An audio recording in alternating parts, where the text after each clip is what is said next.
Bonjour tout le monde. Alors là, je sens qu'on a affaire à de vrais fans du Festival Eureka. Est-ce qu'il y en a qui étaient là hier ou vendredi? Ouais, moi oui.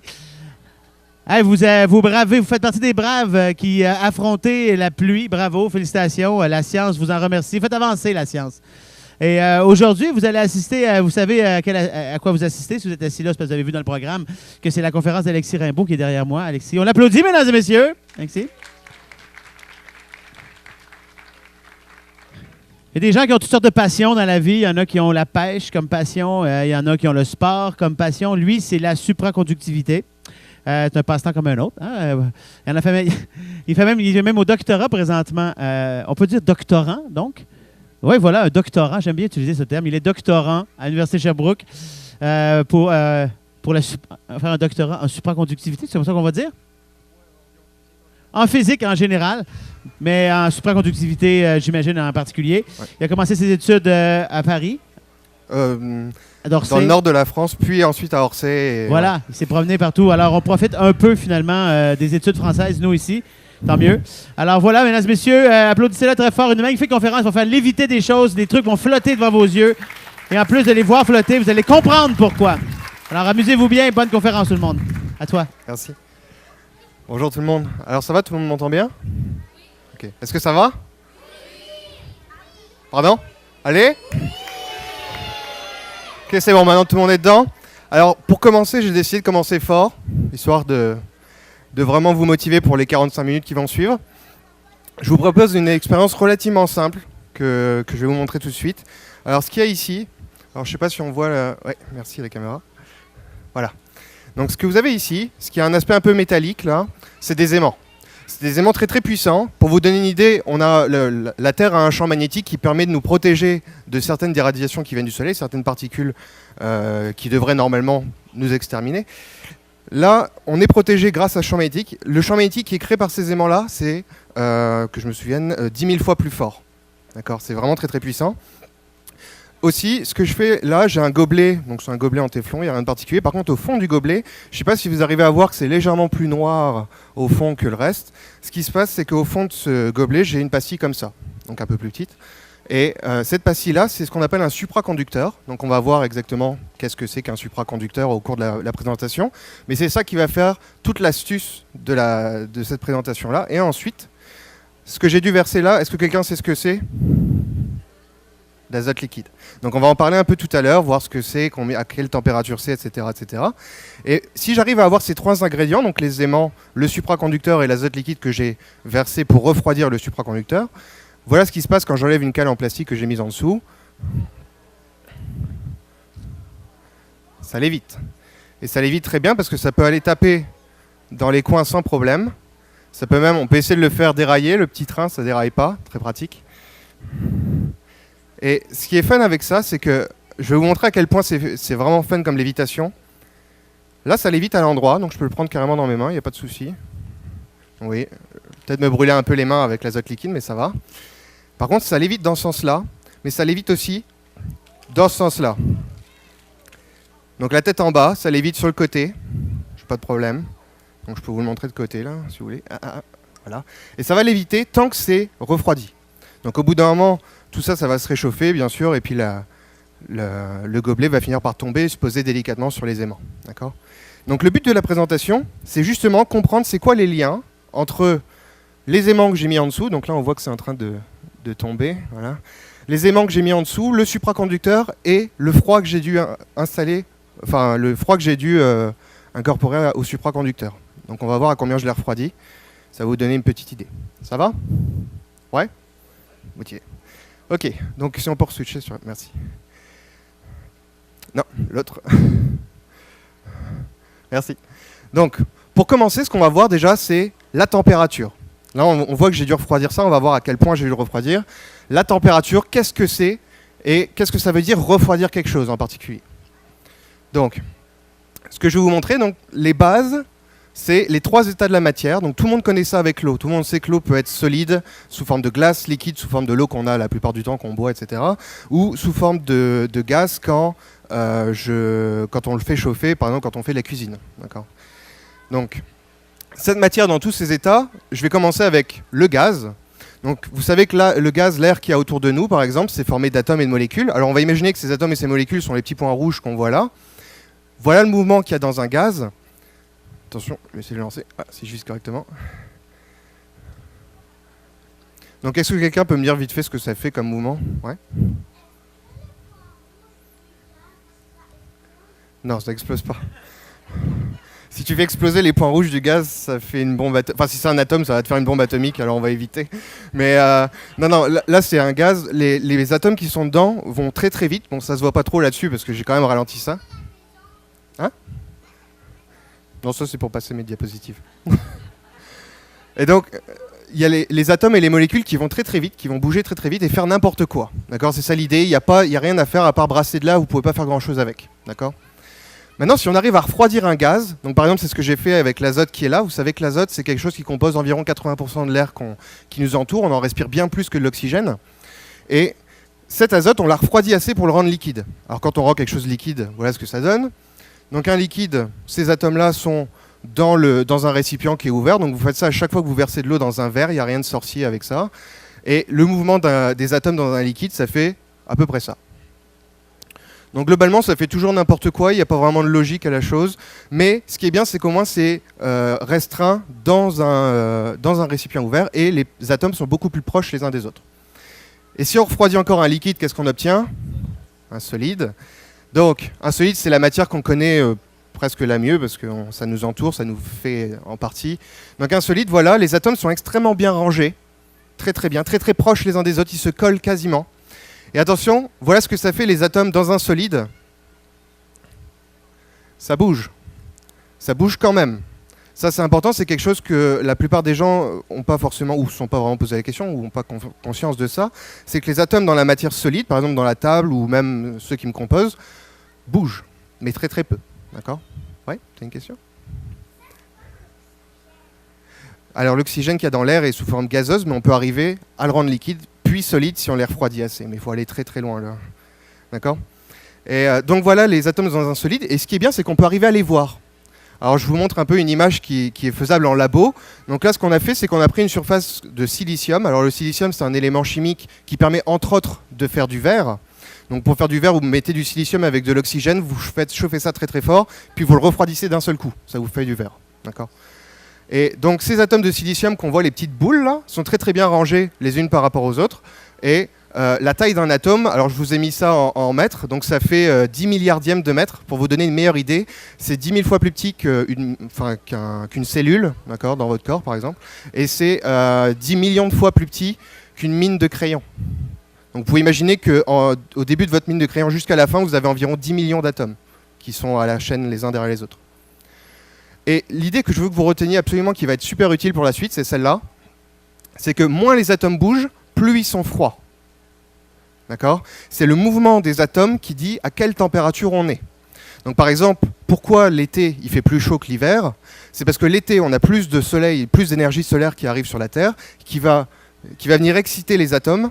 Puis ces atomes vont être excités autour de nous, vont nous transmettre de la chaleur. C'est pour ça qu'on a chaud pendant l'été et pas pendant l'hiver, où il y a moins de soleil. D'accord? Alors voilà pour cette notion-là. Et puis là, ce que je vais vous proposer, c'est un petit jeu pour se mettre d'accord sur les ordres de température. Donc température et zéro absolu. Donc on va voir ce que c'est que le zéro absolu dans pas trop longtemps. Je vous propose un petit jeu. Voilà quelques images. Alors je vous ai mis le soleil ici, la base de Vostok en Antarctique. Je ne l'ai pas choisi au hasard, on verra pourquoi. Un hiver à Sherbrooke. Donc ça, c'est une vue d'une jolie cascade qu'on a à Sherbrooke. L'univers en général. Alors là, attention, je vous demande de le considérer tout en moyenne. C'est-à-dire, il y a les étoiles, il y a les planètes, il y a le vide qu'il y a entre tout ça, les astéroïdes, tout ça. Vous considérez tout, vous faites une moyenne de tout ça et ça vous obtenez une température. On a une chèvre, Brad Pitt, un moteur de voiture, une flamme de bougie et l'azote liquide que j'utilise pour mes présentations. Donc je vous laisse 20 à 30 secondes pour réfléchir. Je veux que vous les classiez du plus chaud au plus froid. Allez-y. Attends, on va faire la réponse après.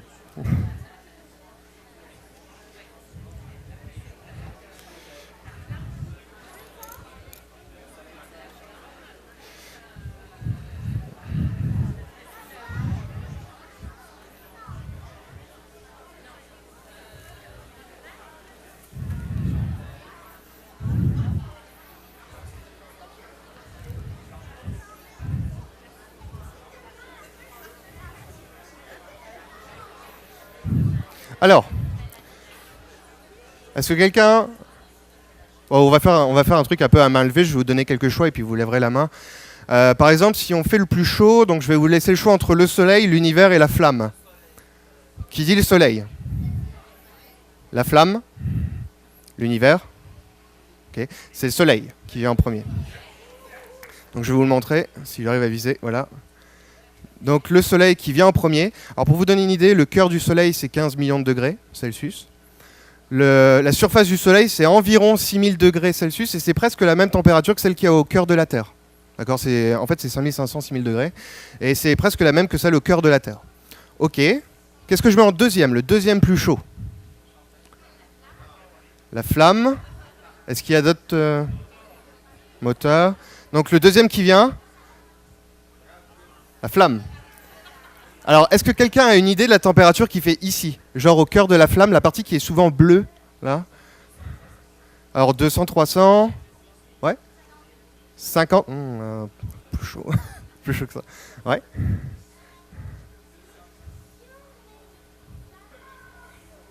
Attends, je vais te le montrer après ça. T'inquiète pas. Ouais, ça c'est normal, je sais pas.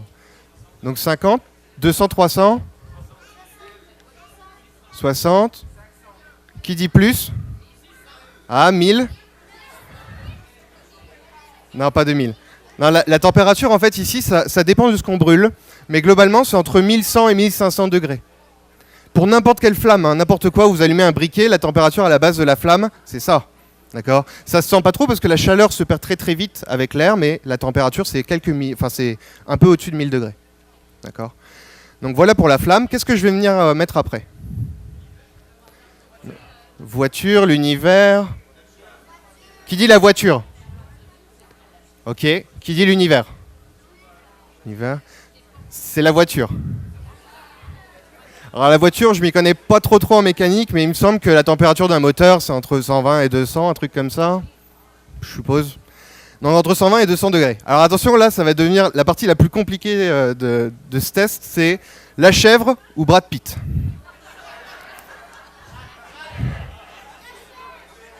Alors, qui dit la chèvre? Qui dit Brad Pitt?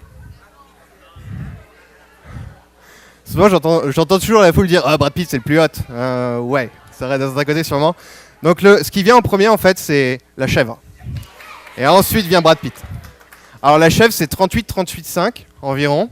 Et Brad Pitt, bah, c'est à peu près comme tout être humain, c'est entre 36,5 et 37,5 suivant les personnes. Ça va? Ok, donc maintenant, on est passé à la partie haute température jusqu'aux températures qu'on connaît bien vu que c'est la nôtre. Ensuite, il y a la partie froide. Alors, il reste Sherbrooke, Vostok en Antarctique, l'univers pris en moyenne en général, etc., etc. Et l'azote liquide. Qu'est-ce qui vient? Qui dit Sherbrooke? Qui dit l'Antarctique? Ouais, Sherbrooke, c'est quand même un peu plus chaud que l'Antarctique. Enfin, j'espère. Mais Sherbrooke, c'est plus chaud que l'Antarctique, ouais. Donc Sherbrooke, c'est un peu comme un hiver ici, hein, je suppose. On descend à moins 20, moins 30, un truc dans le genre. Qu'est-ce que je vais mettre après? Vostok, l'univers, l'Antarctique. Qui dit l'Antarctique? Qui dit l'univers? Qui dit l'azote liquide? Ok, donc c'est Vostok. Alors pourquoi j'ai choisi Vostok en Antarctique? Je ne l'ai pas pris au hasard. C'est bien cette place-là, c'est une base, il me semble une base militaire, j'ai un doute, mais américaine, et c'est vraiment là-bas en Antarctique, à cet endroit-là. Pourquoi? En quelque sorte, on me dit que c'est un des endroits les plus froids de la Terre. En fait, c'est depuis qu'on s'est mesuré des températures, c'est là où on a mesuré la température la plus basse, naturelle, dehors. Et la température, c'était moins 89. Ouais.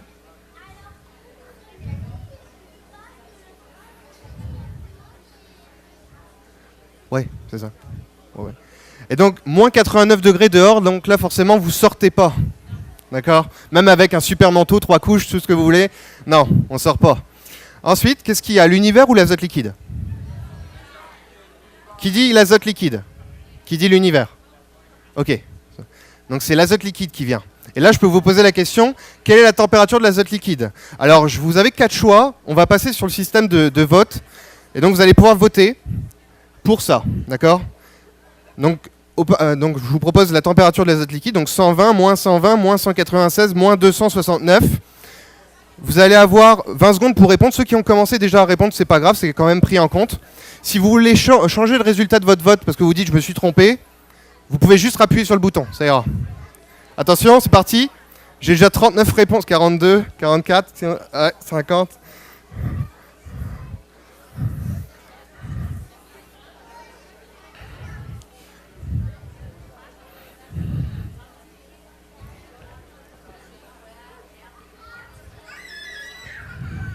Attention.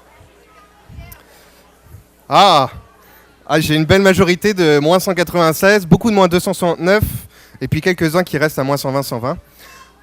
Alors la bonne réponse, on peut switcher sur ma présentation. Donc la bonne réponse, c'était moins 196. Bravo à un peu moins de la moitié de tout le monde. Alors, 120 degrés, bon c'était un piège en fait, parce que je vous ai dit que c'était relativement froid, donc ça c'était un piège. Moins 120, bon c'est pas assez. Moins 196, c'est l'azote liquide, comme on vient de le voir. Moins 269, ça je l'ai pas pris au hasard, c'est l'hélium liquide. C'est le dernier gaz qu'on a réussi à rendre liquide. Au bout d'un moment, il atteint les moins 269, c'est le liquide le plus froid. D'accord. Donc, ok pour ça, et puis pour finir le petit jeu, qu'est-ce qu'il nous reste? L'univers. Donc l'univers, alors ça c'était un piège parce que les gens se disent ouais mais dedans il y a des étoiles, etc. Donc c'est relativement chaud. C'est vrai qu'une étoile c'est chaud. Mais si on fait une étoile, on prend toutes les étoiles, toutes les planètes, tous les astéroïdes, tout le vide, et il y en a énormément de vide dans l'espace, qu'on fait une moyenne de tout ça, on obtient une température de moins 270 degrés.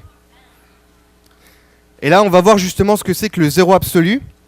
Alors je vais vous expliquer un peu ce que c'est juste avec les mains, vous allez voir c'est pas trop compliqué. Je vous ai dit avant, la température, c'est le mouvement des atomes. Donc on imagine, il fait chaud, les atomes bougent. Alors les atomes, c'est mes mains. Donc les atomes bougent, je vais refroidir, donc ça va bouger de moins en moins. Je continue. Et qu'est-ce qui se passe au bout d'un moment? Voilà. En fait, à l'époque, quand les scientifiques se sont rendus compte de ça, ils se sont dit, au bout d'un moment, ça va arrêter de bouger, parce que je bouge de moins en moins, et ainsi de suite, jusqu'à ce que je m'arrête. Donc c'est un peu faux, c'est faux, en fait les atomes ne s'arrêtent pas au zéro absolu, ils bougent mais le moins possible. Et pour vous expliquer pourquoi c'est vraiment la température la plus basse qu'on peut atteindre, c'est que si je voulais aller en dessous de ça, il faudrait que je fasse moins bouger des choses qui bougent déjà le moins possible. Donc c'est pas possible, par définition. Ça va? Ouais. Donc ce zéro absolu, on va voir exactement où est-ce qu'il est. Alors je vous fais un tout petit point historique, forcément à l'époque ils n'avaient pas de photographie, donc je vous mets une peinture. Anders Celsius, c'était un physicien et chimiste suédois, d'accord, donc fin du XVIIIe siècle, enfin milieu du XVIIIe siècle, pardon. Et lui, il a inventé l'échelle que tout le monde connaît en température, sauf quand vous allez à la piscine ou vous faites de la cuisine, si j'ai bien compris. Là, c'est le Fahrenheit. Et il s'est dit, je vais mettre le 0 degré quand l'eau gèle et le 100 degrés quand l'eau bout. En fait, à l'époque, il avait fait exactement l'inverse. Il avait mis le 100 quand l'eau gèle et le 0 quand l'eau bout. Les gens trouvaient pas ça normal, et puis quand il est mort, ils ont inversé l'échelle quelques années après. Et le zéro absolu, où est-ce qu'il est? Forcément là, au point le plus bas, et il est exactement à moins 273,15. C'est la température la plus basse qui est possible. On ne peut pas l'atteindre, on ne peut pas aller en dessous. Voilà. Ouais.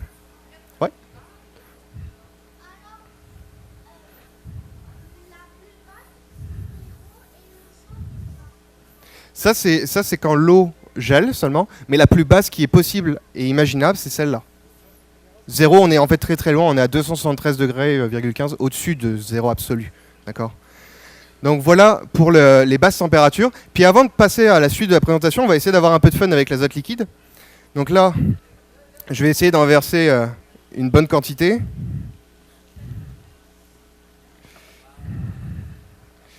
Est-ce que j'y suis? Ouais, pas mal. Alors, donc si on peut regarder un peu ce que c'est que l'azote liquide. Donc vous voyez, ça bout énormément, au bout d'un moment ça va finir par se calmer. Alors pourquoi ça bout? C'est pas parce que c'est très chaud, d'accord? C'est parce que justement tout le reste est super chaud par rapport à l'azote liquide. Si l'azote liquide est à moins 196 degrés, ça veut dire que par exemple le bocal que j'ai mis, qui est à peu près à la température qu'il fait ici, disons 20 degrés, il est donc 216 degrés au-dessus de la température de l'azote liquide. Donc c'est hyper chaud. Et là ça s'est calmé parce que ça refroidit les parois à l'intérieur qui sont à peu près à la même température. Maintenant, ce que je vais faire, c'est que je vais vous poser une petite question là-dessus. En fait, deux petites questions. La première, ça va être, que peut-il se passer si on mettait sa main dans l'azote liquide? Réponse A, elle brûlerait. Réponse B, elle casserait. C, rien de particulier. D, les 3 éventuellement. Alors quand je dis ça, j'ai eu du mal à formuler la question, mais enfin la réponse.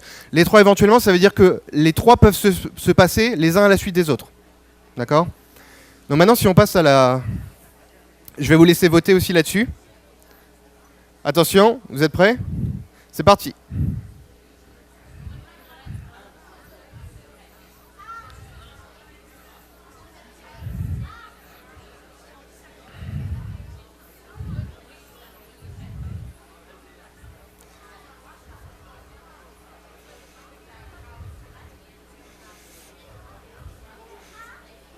Ah, alors, une petite majorité de elle brûlerait, ensuite un peu de elle casserait, rien de particulier, 28% pour les 3 éventuellement.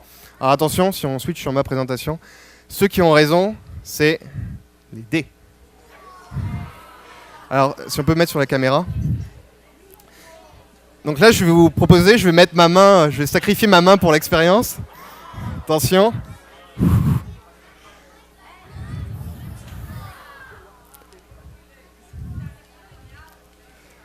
Ouais, c'est ça. C'est pour ça que j'ai dit les 3 éventuellement. Si je la plonge vite fait comme ça, rien de particulier. Il y a peut-être un peu de fumée qui se met sur ma main, c'est joli, bon, voilà. Si je la laisse plus longtemps, donc au-delà de ce que j'ai mis là j'ai fait vraiment presque le grand maximum, je commençais à sentir le froid se mettre sur la main. Là, ça commence à brûler. Comme on brûle des verrues, on se sert de ce produit-là pour faire ça. C'est la même chose, sauf que ça va être sur toute votre main en même temps. Pas terrible. Et si je continue encore un peu, bah là, elle va finir par casser. Elle va être congelée jusqu'à son cœur et elle va être éclatée là. Non, je vais pas le tester ça. Non, celui-là, j'ai pas trop envie. Donc, voilà pour cette expérience-là. Et pourquoi j'ai rien à la main au début? À votre avis? Ouais? Parce que je le fais vite, mais quand même, c'est à moins 200 là.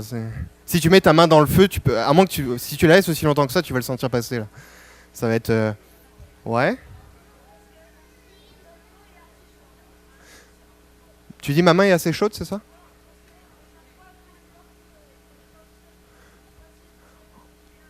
Ouais, il y a cette idée-là, mais en fait, ce qui se passe, c'est que... Est-ce que quelqu'un a déjà essayé de faire tomber une goutte d'eau sur une plaque chauffante? Qu'est-ce que ça fait? Ça s'évapore, mais est-ce qu'elle fait pas autre chose avant de s'évaporer complètement? Elle pétille, et puis il y a des moments, vous la voyez se balader un peu, non? Vous avez déjà vu ça? Ce qui se passe, c'est que la goutte d'eau, elle arrive sur la plaque chauffante, donc quelque chose qui est extrêmement chaud par rapport à la goutte. Et il va y avoir une petite couche de vapeur d'eau qui va se former en dessous de la goutte liquide. Ça va faire un espèce de coussin, si vous voulez, un coussin de vapeur d'eau. Puis la goutte va pouvoir se balader avant de s'évaporer. Ben moi, c'est pareil avec ma main. Ça, c'est extrêmement froid. Ça, c'est très très chaud. Quand je mets la main dedans, j'ai une petite couche d'azote gazeux qui va me recouvrir pendant 1 seconde et demie. Ça va me protéger du froid. Et après, ça va disparaître quand ça va être assez refroidi. D'accord? Donc c'est pour ça que j'ai pas trop de temps pour faire ça, mais c'est faisable. Donc je peux le faire encore. Mais là, je commence à sentir le froid se mettre parce qu'à force de la mettre, voilà. Donc, pour la prochaine question, donc voilà la prochaine. Qu'est-ce qui se passerait maintenant si je mettais un ballon dans l'azote liquide? Est-ce qu'il grossirait? Est-ce qu'il rapetisserait? Est-ce qu'il casserait? Ou rien de particulier? Alors, on va pouvoir se mettre ça au vote encore une fois. Attention, à partir de maintenant, vous pouvez commencer à voter. Et vous avez 20 secondes à partir de maintenant.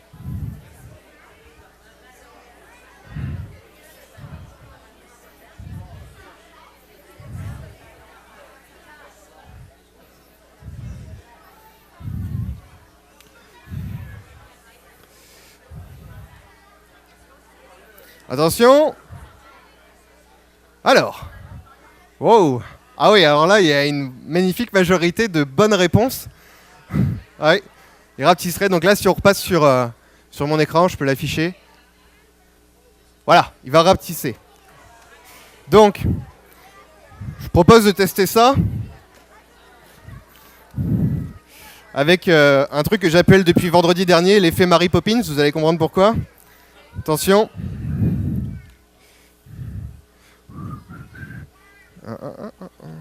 Donc, qui n'a pas vu Mary Poppins, le dessin animé? Est-ce qu'il y a tout le monde a vu Mary Poppins? Je suis étonné. Donc là, c'est comme Mary Poppins avec son sac magique. Vous pouvez rentrer des objets de n'importe quelle grandeur sans problème. Sauf que moi, ça marche qu'avec des ballons et mon sac est rempli d'azote liquide. C'est un peu plus technique que Mary Poppins.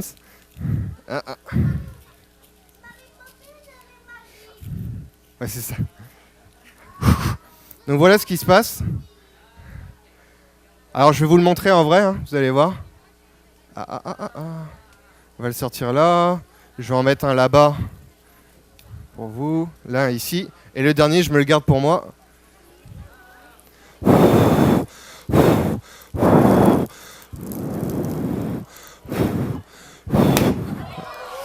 Ça arrive. Ça arrive une fois sur... Ouais, une fois sur 4, 5. Ça va plus vite quand je souffle dessus parce que mon souffle est relativement plus chaud que le reste de l'air. Mais donc voilà ce qui se passe avec le ballon. Ce qui s'est passé là-dedans, c'est que donc ça c'était un ballon qui avait été gonflé traditionnellement. Hein. Donc dedans il y a de l'air, il y a du dioxyde de carbone, il y a de l'oxygène, l'hydrogène, enfin tout ça. Donc l'air c'est déjà un truc qui contient tout ça. Et ce qui s'est passé, c'est que je vous ai dit tout à l'heure, si vous refroidissez assez un gaz, vous pouvez le rendre liquide. Et si vous continuez, vous pouvez le rendre solide. Ce que je vous ai pas dit, c'est qu'est-ce que ça prenait comme place, un gaz, quand ça passait jusqu'après en liquide et ensuite en solide. Donc, ce qui se passe, c'est que le gaz que j'ai mis là-dedans, quand il devient liquide, et c'est le cas de tous les gaz sauf le dioxyde de carbone qui va carrément devenir solide, donc il va y avoir de la neige de dioxyde de carbone, et puis s'il y a un peu d'eau, ça va aussi faire de la neige, ça prend 700 fois moins de place en volume. Donc en fait, ce qu'il y a dans le ballon, c'est rapetissé de 700 fois quasiment à l'intérieur. Et puis c'est pour ça que ça ressemble plus à une crêpe qu'à autre chose à la fin. Donc voilà le... Je peux vous le remontrer vite fait. Allez. Voilà.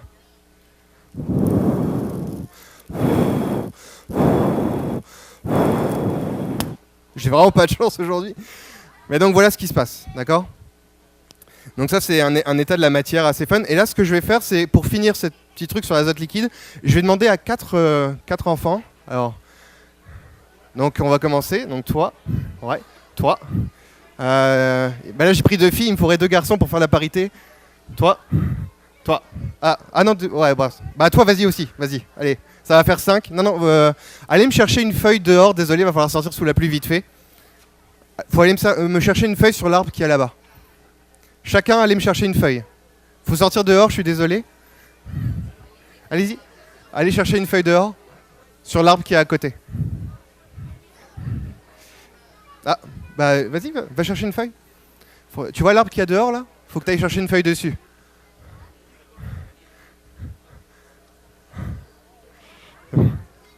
Ouais. Alors posez vos feuilles ici. Voilà. Non, mais reste là, reste là. Voilà. Donc chacun a sa feuille, il m'en manque un. Ah, il n'a pas encore trouvé de feuille, mais c'est pas grave, on va commencer comme ça et puis je lui ferai faire son truc après. Donc ce qui s'est passé, c'est que chacun a sa feuille. Donc ça, c'est la tienne ? Ok. Donc ce que je vais faire, c'est que je vais la plonger dans l'azote liquide. Je vais la congeler. Apparemment, il y a eu plus de volontaires. Ok. Non, mais reste ici. Reste là-bas. Ouais, c'est bon.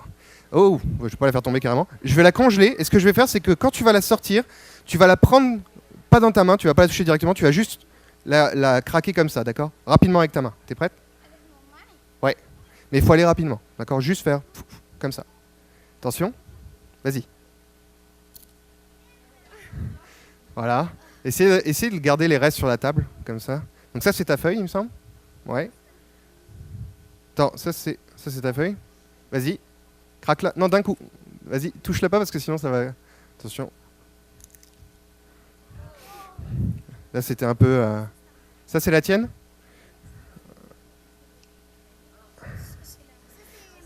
Vas-y.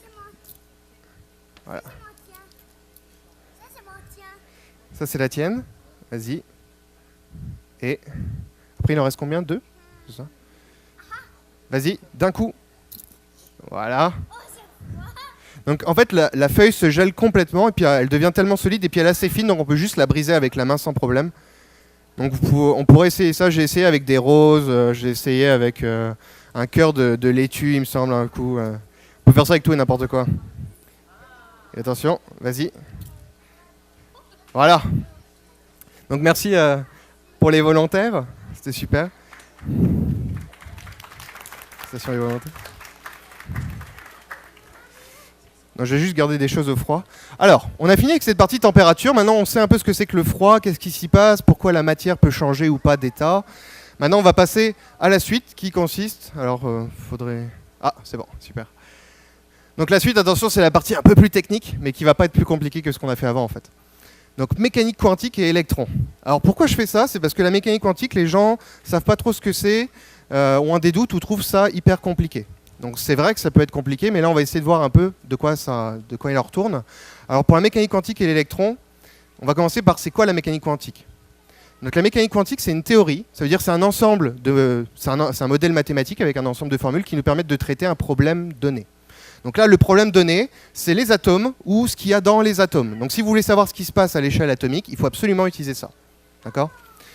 Donc, qu'est-ce que ça permet d'expliquer, entre autres ? Donc il y a la couleur des choses, tout simplement. Pourquoi les choses ont la couleur qu'elles ont? Alors ça, c'est parce que les atomes qui composent, par exemple, quelque chose de vert, reçoivent de la lumière, l'absorbent et réémettent que du vert. Et c'est l'atome qui fait ça. C'est pour ça qu'on a besoin de la mécanique quantique pour le comprendre. Donc c'est juste la mécanique quantique qui permet d'expliquer cette chose-là.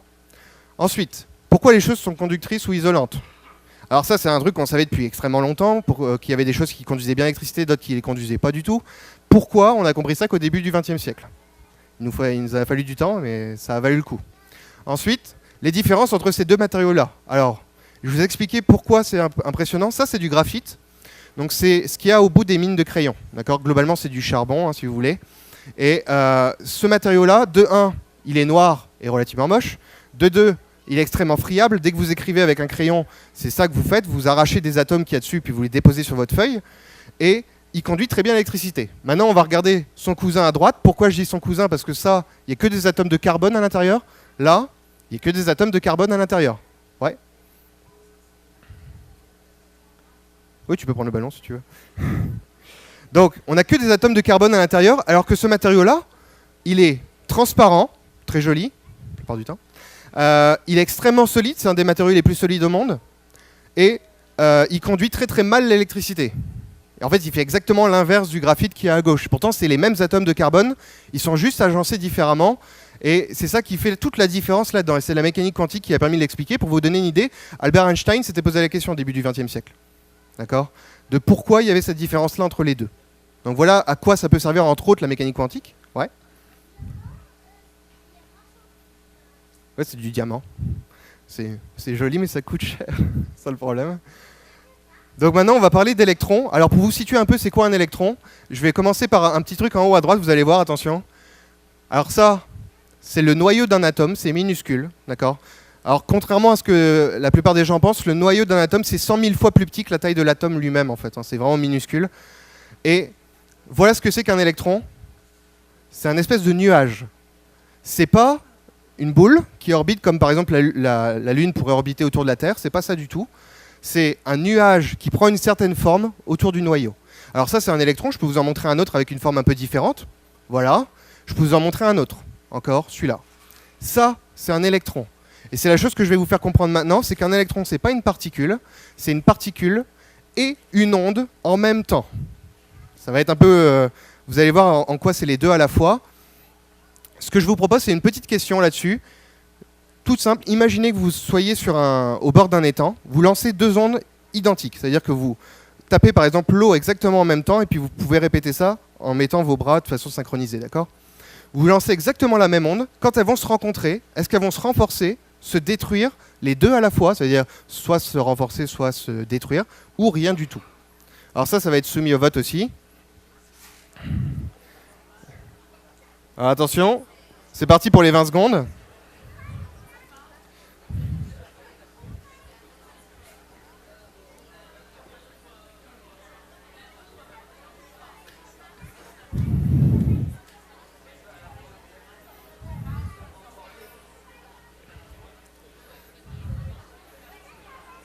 Alors? Oh! Encore une majorité de bonnes réponses. Bravo! Si on peut switcher sur ma présentation? Ouais. Donc, la réponse, c'est bien les deux à la fois, et je vais vous montrer en vidéo. Attention, une jolie vidéo pour le moment. Donc ça, c'est quelqu'un qui est au bord d'un étang avec une bouée, puis il l'agite.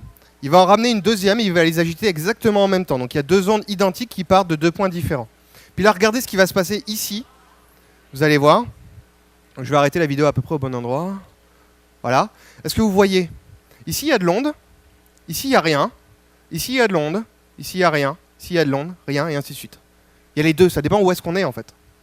Il y a des moments où l'onde est renforcée, il y a des moments où il n'y a plus d'onde du tout. Et ça, c'est juste fait avec des ondes sur un étang. Si vous avez deux bouées, vous le faites vous-même, hein. Il n'y a pas de problème. Si l'étang est assez calme, il n'y a pas de souci. Donc on a ce machin-là, et c'est quoi le lien avec l'électron là-dedans? C'est que cette expérience-là, on a réussi à la refaire en laboratoire avec des électrons. Alors je vous explique, en fait ce qui se passe, c'est qu'on met deux fentes, on tire des électrons dedans, donc les électrons vont passer à travers les deux fentes, et puis c'est comme si on avait deux ondes qui partaient de deux endroits, de deux endroits différents, et puis on va regarder ce qui se passe là. Attention, ça c'est l'écran qu'il y a quand quand on tire les électrons. Ici, vous voyez, il y a des petits impacts. Donc c'est comme si vous tiriez au paintball, par exemple, sur un mur. Il y a une boule qui vient taper. Donc les gens se disent, OK, l'électron, c'est une particule. J'ai rien à dire. On continue à tirer, pas de différence. On continue à tirer, c'est pareil. Par contre, si on tire énormément de fois, voilà ce qui se passe. Ici, vous avez des petits impacts, c'est bien une particule, pas de problème. Mais vous avez aussi des endroits où il y a plein d'électrons, des endroits où il n'y en a pas, des endroits où il y en a plein, des endroits où il n'y en a pas, et ainsi de suite. Et ça, c'est ce qui fait de l'électron une onde aussi. C'est les deux à la fois, et si vous voulez comprendre comment ça marche, il ne faut jamais oublier ça. Et c'est pour ça que les gens n'arrivaient pas à trouver de quoi avant, c'est parce qu'ils ne savaient pas ça en fait. Et dès qu'on l'a su, on a trouvé des tonnes de choses, et c'est toutes ces choses-là qui ont par exemple permis de construire un ordinateur, ou de construire des téléphones portables. C'est des choses qui servent dans la vie de tous les jours, que vous utilisez dans la vie de tous les jours de la mécanique quantique, et vous le savez juste pas, en fait. Le transistor, qui est l'élément de base de toute électronique actuelle, ça c'est fait à base de mécanique quantique. Et il y en a des milliards dans les ordinateurs ou dans vos téléphones portables. D'accord ? Et donc vous en servez tous les jours de la mécanique quantique. Donc voilà le message que je voulais faire passer. Donc l'électron, c'est, si j'arrive à, voilà, une particule et aussi une onde. Les deux à la fois. C'est bizarre, mais comme ça. Donc, voilà pour ce petit passage-là. Alors maintenant, on va parler vraiment des trucs fun, la supraconductivité. Alors, juste un tout petit point historique pour voir de où ça part. En fait, c'est découvert en 1911 par un Hollandais. Donc la recherche en hollandaise, on n'en entend pas trop parler, pas tant que ça. Mais lui, il fait des expériences sur la résistance des matériaux, donc je vais vous montrer un petit peu. Et il trouve que il découvre la supraconductivité en 1911 et a un prix Nobel pour ça 2 ans après. 2 ans après, c'est vraiment pas mal. Hein. D'habitude, pour un prix Nobel, il faut attendre 5 à 10 ans pour avoir son prix Nobel. Il faut prendre son mal en patience. Hein. Honnêtement, pas super évident. Et donc, qu'est-ce qu'il découvre, lui? Il découvre qu'un supraconducteur, donc par exemple, c'est pas sur ça qu'il a travaillé, ça c'est des trucs qu'on connaît depuis 86, les petites pastilles noires que je vous montre depuis tout à l'heure. Dans un supraconducteur, on perd toute résistance électrique sous une certaine température. Si vous le refroidissez assez, c'est pour ça que j'ai dû utiliser de l'azote liquide tout à l'heure, vous allez avoir plus de résistance électrique. Et qu'est-ce que ça fait, par exemple? Je vais vous montrer une petite vidéo qui explique ça. Si vous mettez une pile sur un matériau qui est supraconducteur, vous êtes à haute température, rien de spécial se passe. Si vous baissez la température, alors là, le courant devient bleu. Alors pourquoi? Bon, c'est pas, il ne devient pas vraiment bleu, c'est une image. Hein. Mais un grille-pain, vous savez comment ça fonctionne? Ouais. Vous faites passer du courant dans des petits fils en métal à l'intérieur. Le courant va chauffer le fil parce qu'il y a une résistance électrique dans le fil. Et c'est ça qui permet de griller vos tartines. Ben là, le fil devient bleu. Pourquoi? Parce que dès qu'on devient supraconducteur, il n'y a plus de résistance électrique. Donc ça chauffe plus. D'accord? Il n'y a plus rien qui chauffe. Donc déjà, ça, c'est pas si mal que ça. Pas terrible pour faire un grille-pain, mais... Donc voilà pour le courant qui passe sans résistance. Et si on continue la vidéo, voilà ce qui va se passer. Si j'enlève la pile, le courant va rester dedans à l'infini. Il n'y a pas de résistance pour l'empêcher de passer, donc il n'y a aucune raison qu'il disparaisse. Et ça, en physique, il y a énormément de choses qui ne sont pas infinies. En fait, il y en a que très rares. J'en connais pas beaucoup. En fait, je ne connais que ça qui est infini dans la nature. D'accord ? Ça, c'est quelque chose qui tourne à l'infini. Et dans le laboratoire dont je viens en France, ils ont fait l'expérience, ils ont mis un courant comme ça dans une espèce de bobine de ce genre-là, il y a 24 ans, et aujourd'hui, c'est toujours le même courant qui passe. Exactement le même. D'accord ? Donc voilà pour quelque chose d'infini dans la nature. Je vous en présente une caractéristique de la nature. Alors, qu'est-ce qu'on peut faire encore avec ce machin-là? Je vais vous expliquer comment ça fonctionne rapidement. Ça, c'est les électrons. Donc vous voyez, c'est des petites boules, et puis il y a des mini-ondes qui sont dedans. C'était un peu bizarre, mais on n'a pas trouvé mieux pour représenter une onde particule à la fois. C'est pas terrible, mais... Et donc, à haute température, les électrons font n'importe quoi. Ils bougent, font ce qu'ils veulent. Et au bout d'un moment, si on baisse assez la température, 2 électrons vont pouvoir se mettre par paire. C'est-à-dire vont faire un mouvement. En fait, le mouvement de l'un va dépendre du mouvement de l'autre. C'est ça l'idée qu'il faut avoir en tête. Ce qui est très très bizarre parce que vous apprendrez, enfin en tout cas pour les plus jeunes, vous allez apprendre d'ici quelques années que 2 électrons, ça se repousse violemment dès qu'ils sont trop proches les uns des autres. Là, on arrive à former des paires avec. Donc c'est très particulier. Et cette paire à 2 vont former une onde un tout petit peu plus grande. Et qu'est-ce qui est fun avec cette onde-là? C'est qu'elle est capable, avec les autres paires qu'il va y avoir ailleurs dans le matériau, de faire exactement le même mouvement. Alors ça, c'est important. Vous voyez, toutes ces paires vont faire le même mouvement, ils vont former toute une énorme onde à eux tout seuls. Ce que j'appelle moi une vague quantique. Alors je vais vous montrer mon analogie avec la nature. Dans la nature, Ça, c'est un mouvement collectif. Donc chacune de mes paires, c'est un poisson, par exemple, et ils vont faire le même mouvement tout en même temps. D'accord. Donc voilà un banc de poissons. Et la vague qui est créée à la fin, je la représente un peu comme ça, une vague quantique. D'accord. Donc un sacré spot de surf. Et si vous voulez une idée, c'est la même chose qui se passe dans un laser, en fait. Vous avez déjà vu un laser? Je vais essayer de... Au pire, je le mets là. Donc voilà, dans un laser, ce qui se passe, c'est que la lumière est faite de petits grains aussi, de petites particules ondes à la fois. C'est la même chose que l'électron, c'est des photons. Et là, par exemple, dans un laser, ce qui est particulier, c'est que toutes ces particules, les photons, font exactement la même chose en même temps. C'est l'équivalent de ça pour l'optique, si vous voulez. Donc c'est très très bizarre, très très particulier. Alors, si je continue avec ces choses-là, on va passer à la lévitation magnétique et aux dernières expériences de la présentation. Alors la lévitation magnétique, je vais vous laisser deviner ce que c'est. Un supraconducteur, c'est pas juste défini par sa résistance électrique qui tombe à zéro quand on le refroidit assez. Il y a un autre truc qui s'appelle l'effet Meissner qui est très très bizarre. Alors je vais vous laisser deviner ce que c'est avec cette petite expérience. Ce que je vais faire, c'est que je vais prendre un minuscule aimant. Voilà. Donc quand je dis minuscule, c'est vraiment minuscule. Avec une minuscule pastille. Vous voyez, il n'y a rien de magnétique avec ça. Là. Si je le mets là, ça ne tire pas, ça ne se repousse pas, il ne se passe rien de particulier. Je vais le poser là, je vais mettre l'aimant par-dessus. Et je vais aller refroidir tout ça. Ça va prendre environ 40 secondes pour tout refroidir correctement. Et vous allez voir que ça va valoir le coup de le faire. Donc 40 secondes. Ce que je vais vous demander de regarder, c'est au moment où ça va se mettre à bouillir d'un coup. Alors pourquoi ça va se mettre à bouillir d'un coup? C'est que pour l'instant, la pastille noire, là, le supraconducteur, est relativement chaud. Donc il y a un tout petit peu de gaz qui le protège, vite fait, mais ça touche encore un petit peu. Mais au bout d'un moment, quand la pastille va devenir presque à la même température que l'azote liquide, la couche de gaz va disparaître, tout le liquide va toucher la pastille d'un coup et ça va se mettre à bouillir. D'accord? Donc c'est aussi un bon moyen de savoir si on est à la bonne température ou pas. Attention, ça ne devrait pas trop tarder. Ouais, faut éviter de... Là, ça suffira de toute façon pour voir. Attention. Moi, je regarde ici. Je suis désolé, ça me prend un peu de temps pour refroidir. Allez. Travailler dans le grand froid qui disait, ça se prend du temps à refroidir des choses. C'est bon. Attention, regardez l'aimant.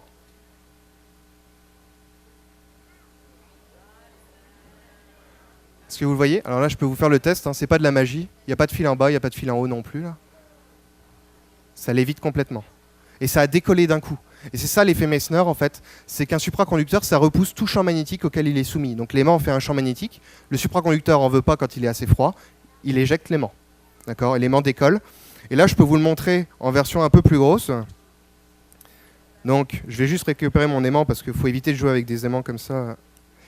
Voilà. Alors attention, avec la version plus grosse, donc, et la pastille plus grosse aussi. Ce que je vais vous demander vite fait, là on va le faire à main levée parce qu'on manque un peu de temps. Quand je vais essayer de lâcher la pastille au-dessus, enfin cet aimant-là, je vais le lâcher au-dessus du supraconducteur, qu'est-ce qui va se passer? Est-ce que ça va rebondir? Est-ce que ça va se coller? Ou est-ce que ça va juste léviter? Comme je vous ai montré là. Donc 3 choix, qui dit que ça va léviter? Qui dit que ça va rebondir? Et qui dit que ça va venir juste se coller? Donc bien sûr, si je vous pose la question, il y a un piège. Donc je vais vous montrer. Regardez, déjà si j'essaie d'approcher, donc là je peux mettre mes doigts au-dessus carrément. Vous voyez que ça l'évite bien. Et si je le lâche juste comme ça, ça rebondit. Et là la chose bizarre, c'est que maintenant, si au lieu de la lâcher comme ça simplement, j'appuie un peu dessus, là ça l'évite. Là ça l'évite d'un coup. Et j'ai juste appuyé dessus en fait. Très simplement. Alors je ne vais pas vous expliquer exactement comment ça fonctionne parce que c'est relativement compliqué. Si vous voulez que je vous explique, vous pourrez toujours venir après la conférence. Je pourrais essayer de m'appliquer un peu et de faire ça correctement. Mais on a un truc tout particulier ici. Il y a une répulsion du bas. Le supraconducteur ne veut pas du champ magnétique, il décolle l'aimant. Mais l'aimant reste en place au lieu de juste s'en aller. D'accord? Donc c'est très très bizarre. Et je vais finir avec les... Si on peut reswitcher sur ma présentation. Super. Alors... Donc ça a été découvert en 1933 par ces deux Allemands en fait. Donc je vais passer un tout petit peu la présentation. Je vous ai déjà posé la question sur le sujet. Je vais vous montrer une petite expérience que je ne peux plus faire maintenant, que j'ai appelée un sandwich supraconducteur. En fait là-dedans, ce qui se passe, c'est que je vais faire léviter quelque chose sur quelque chose qui lévite. D'accord? Donc vous avez dans le train 2 pastilles supraconductrices à l'avant et à l'arrière. Donc j'ai fait léviter ça sur un aimant en forme d'anneau. Je fais pareil avec l'anneau, je le fais léviter sur des supraconducteurs et je vais revenir poser le train. vous voyez, il y a quelque chose qui lévite sur quelque chose qui lévite. Et j'appelle ça un sandwich. Pourquoi? Parce qu'il y a des supraconducteurs en haut et en bas. Donc c'est un peu vos tranches de pain, si vous voulez. Puis ce que vous mettez à l'intérieur, c'est les aimants. Enfin, l'aimant qu'il y a ici. D'accord? Donc voilà pour cette petite expérience sympa, mais que je ne peux plus faire maintenant. Ensuite, les montagnes supraconductrices d'Avatar. Qui n'a pas regardé le film Avatar? Ok, donc pour ceux qui n'ont pas regardé, il y a un moment où vous arrivez dans un paysage assez joli, vraiment magnifique, etc., où vous avez des montagnes qui lévitent. Puis les gens disent, ah oui, bah, les montagnes sont faites avec des matériaux supraconducteurs, et puis le champ magnétique de la planète, comme celui de la Terre par exemple, fait que ça lévite. Alors ça c'est vrai et faux dans le sens où faire léviter des tonnes et des tonnes, on pourrait s'en sortir. Par exemple, si je prends une pastille supraconductrice qui fait léviter 1 kg, j'en mets 50, je fais léviter 50 kg. Mais quelque chose, faire léviter par exemple une masse comme ça à des hauteurs à ce point-là, vous voyez, ça c'est déjà pas si mal que ça.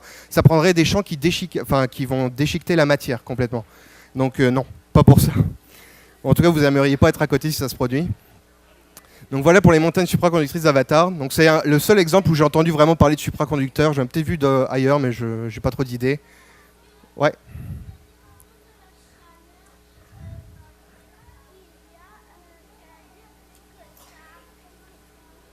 À cause de la chaleur, en fait la chaleur, si tu réchauffes trop la pastille, tout va tomber. Il n'y a plus rien qui l'évite, ça ne fonctionne plus.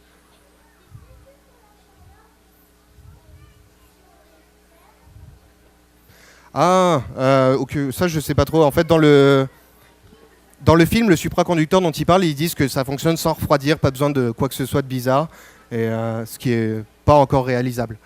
Donc là, je vais juste parler des applications. Vous allez voir que ça sert dans plein de choses. La première application, c'est le train à lévitation magnétique. Donc je vais voilà, si j'arrive à viser. Voilà. Train à lévitation magnétique, je vais vous montrer une petite vidéo dans pas longtemps. L'IRM, donc ça c'est un examen qui vous permet d'être observé de l'intérieur sans avoir à vous ouvrir. Avant l'invention de l'IRM, il fallait absolument vous ouvrir pour tout et n'importe quoi. Donc ça c'est plutôt pas mal comme invention et ça existe que grâce à la supraconductivité. Ensuite, il y a les accélérateurs de particules, dans le boson de Higgs, etc. Tout ça, c'est possible grâce à la supraconductivité. On s'en sert essentiellement là-dedans. Les filtres en télécommunication, donc par exemple aux États-Unis où il y a beaucoup de compagnies de téléphones, il faut absolument pouvoir filtrer toutes ces compagnies de téléphones. Et dans un filtre, on se sert de supraconducteurs pour obtenir un filtre de bien meilleure qualité que les filtres qu'on avait avant, et qui nous permet d'avoir autant de télécommunications qu'on en a maintenant, sinon ce serait juste impossible. Donc voilà pour le côté impossible en télécommunication. Ensuite, les applications futures, bien sûr, il y a le transport de courant. Si vous arrivez à transporter l'électricité sans résistance, c'est génial parce que vous ne perdez pas de courant sur le chemin. Là, entre la centrale électrique et chez vous, vous perdez environ 10% du courant qui est envoyé. Donc ça tombe aussi sur votre facture d'électricité parce que ces 10%-là ne sont pas utilisés. Et puis, vous payez quand même pour. Mais ça, bon, c'est la vie. Et à droite, ce que j'ai mis, l'informatique quantique, ça c'est un peu particulier, mais on essaie d'utiliser la mécanique quantique, et en particulier celle qu'il y a dans les supraconducteurs, pour faire des ordinateurs bien meilleurs, bien plus performants, surtout pour tout ce qui est cryptage, par exemple. Donc les comptes bancaires, le transfert d'informations, etc., etc. Donc voilà pour ces petites applications-là. Et je vais vous montrer vite fait ça m'a pris un peu de temps pour le refroidir, mais ce que j'ai fait, c'est que j'ai mis ça dans un hula hoop, donc un espèce de petit cercle. Donc il y a des aimants à l'intérieur, il y a ma pastille Supra qui est dans son petit gobelet, et là c'est pareil, je vais enlever la cale, vous allez voir ce qui va se passer. Je vais juste le refroidir un bon coup parce que je ne veux pas la louper celle-là. Regardez, la chose lévite, mais ça lévite tout du tour là. Donc je peux le faire tourner comme ça sans problème. Je peux le faire léviter de côté, c'est pas un souci. C'est juste, il y a une force qui retient le supraconducteur sur les aimants. Vous voyez ? Donc je vais éviter de m'arroser avec de l'azote liquide, c'est pas terrible. Mais vous voyez la chose.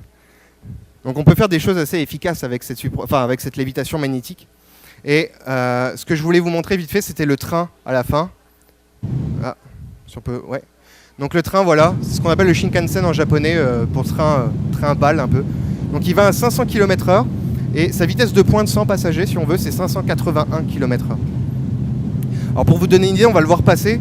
Il va tellement vite que les gens ont dû emprunter des parachutes à la NASA qui servent normalement pour ralentir des navettes en atterrissage pour faire arrêter ce train-là s'il y a un problème technique.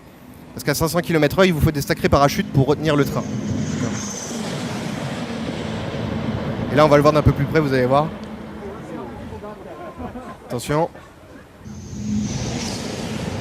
Et ça bat largement le meilleur train qui existe actuellement sur rail, qui est le TGV en France, c'est 350 km/h. Donc là, c'est 500 de base, sa vitesse de croisière, quoi. Et donc voilà pour ce machin-là. Et les dernières applications, c'est des trucs un peu loufoques que je voulais vous montrer.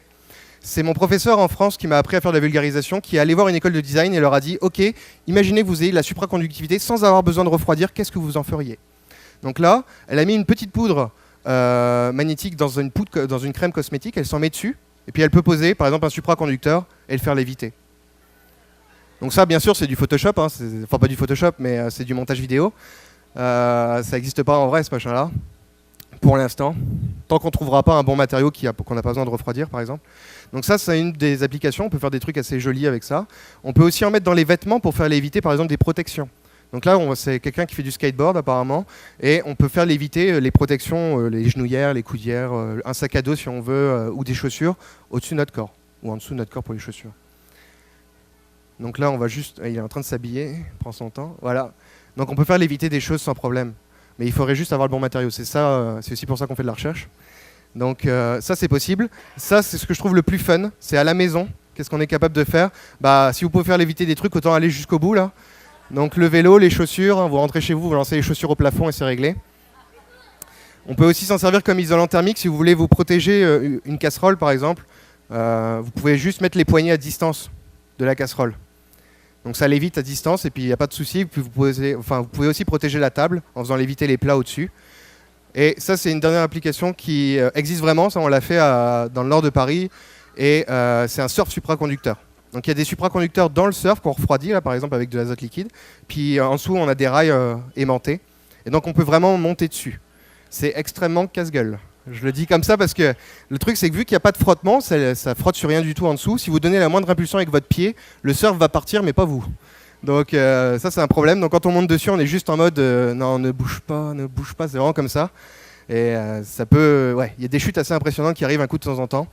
Et pour conclure une bonne fois pour toutes, je vais juste vous parler rapidement de la recherche. Donc je vous montre mon groupe de recherche, par exemple à moi à Sherbrooke.